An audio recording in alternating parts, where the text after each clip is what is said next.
Okay, so now that we have our Facebook page looking better, we need to fill out some of that information that is available for us to share with people that are viewing our Facebook page. Now, as you scroll down your page a little bit, you'll see that it highlighted the day that we joined Facebook. Now, it also asks when our business was opened, and we can edit this post by clicking here and then clicking edit. And so maybe our business has actually, been around for quite a while. And so we can type in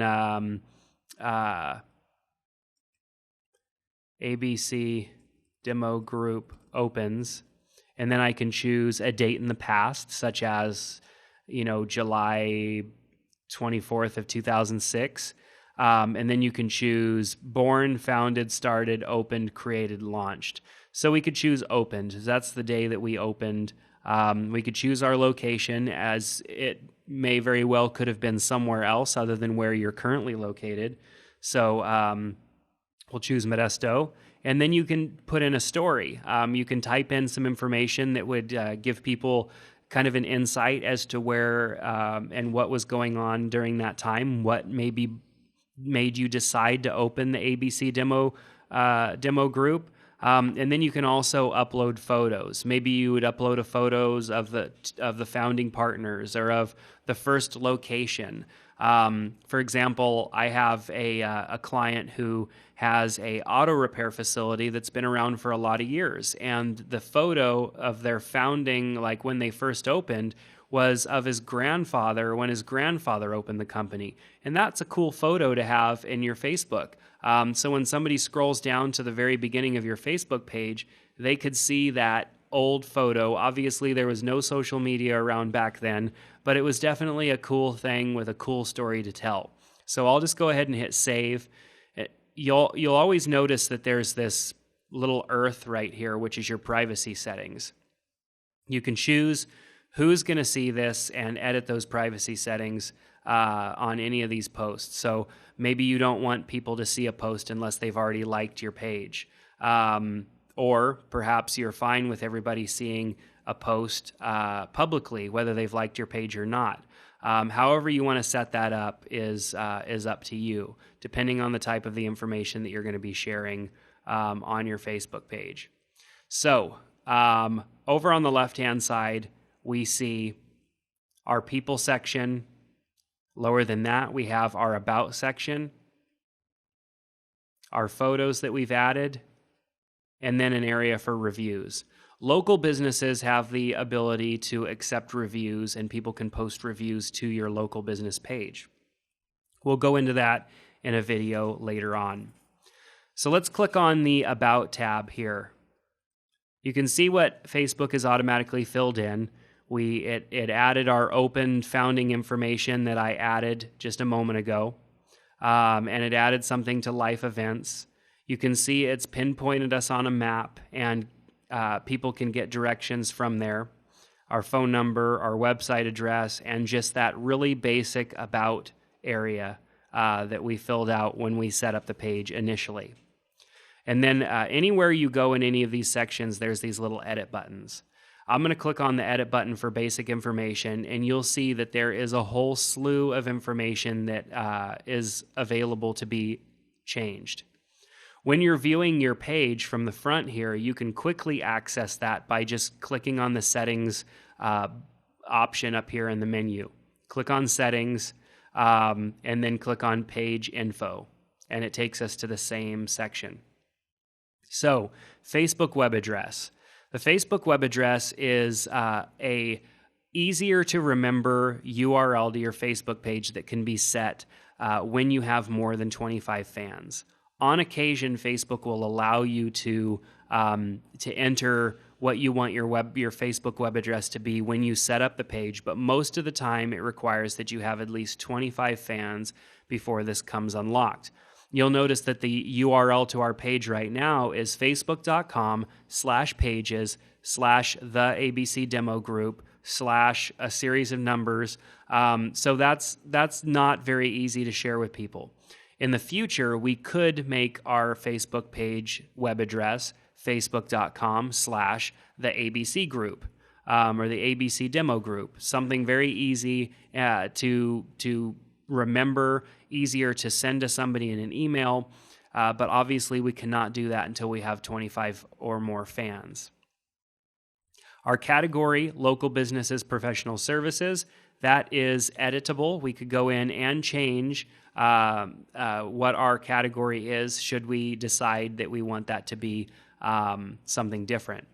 Heading back up to the top where it says the ABC demo group, if we click to edit that, at this point it does allow us to make changes to the name. However, once your page starts to get likes and your page is more has more information there, changing the name of your business is going to get more difficult and is actually going to be you're going to have to actually request that Facebook allows that change. So let's go back down here where subcategories is. Remember, we added a subcategory marketing consultant earlier. We have our address. We have our start info that we had already edited.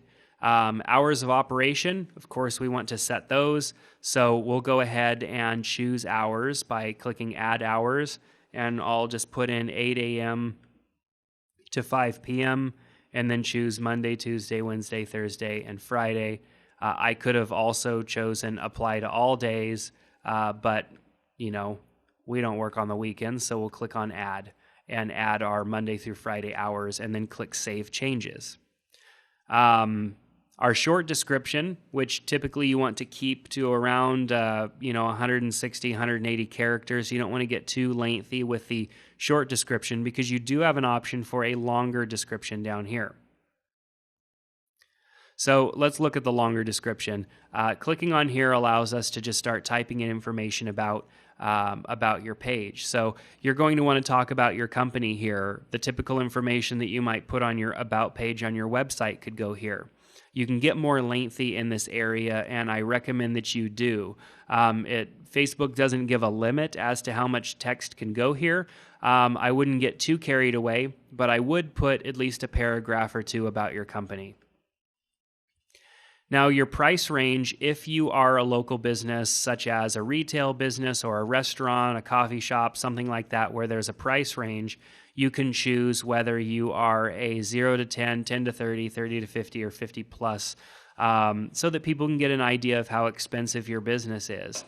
If you are a service, in a sense, like what we created our business as, you probably wouldn't choose that option because it wouldn't make sense.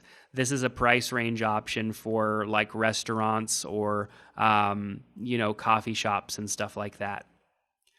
Enter type of parking available, street, valet, or parking lot. We'll go ahead and choose parking lot. Enter your email address. This is an email address that people will be able to use to contact you. So you would want to fill this out because if somebody chooses to email you directly instead of using Facebook to email you, you want them to have that option. So I might enter Jared at the abcdemogroup.com and then hit save changes. It says it's an invalid email address. So what did I do wrong here? The abcdemogroup.com. It isn't a valid email address, so I'll just put in my actual email address and hit save. There we go. All right, so the website address was pre-filled in from when we set up our page. You can easily edit that. And you'll also notice that there are options to choose nothing with a lot of these. If you don't want to have that listed, you don't have to. However, I do recommend filling out as many of these as possible. Now, official page, and this can be kind of confusing. Enter the official brand, celebrity, or organization your page is about. You would do this if this was something based off of something else. So, for example, say the ABC Demo Group was a company that was launched by one of the famous people on the Shark Tank, one of those guys. So this is one of their companies, and we wanted that to be known. We wanted that to show up that the official page for the person who oversees this company is someone else. You would choose official page for that, and you can start typing in, and you can see that it will bring in pages. For example, if I wanted myself to be the official page for this, I can choose. I could choose that, whichever one of my pages, or I could put in Hill Media Group, my company, as the official page. If you don't want to link this up to another page, leave this blank and don't fill it out. Now, translated page names. You can come in here and add a translated page name for Chinese, Japanese, Korean, or Arabic. And those are great if you're an international company because it helps people better understand the name of your company and the name of your page if they're viewing it from another country. And then there's the Facebook page ID, which you may need and most likely will not need, but it is made available in case you're using some sort of a third-party app or something that needs that Facebook page ID. So now we've completely customized pretty much all the information that is available to customize for our page. This is great because now our Facebook page is ready to start sending traffic to. It has valid information about our business to help people be informed as to what we're actually doing there. The next step is actually going in and creating information for your Facebook page, and we're going to look at how to do that next.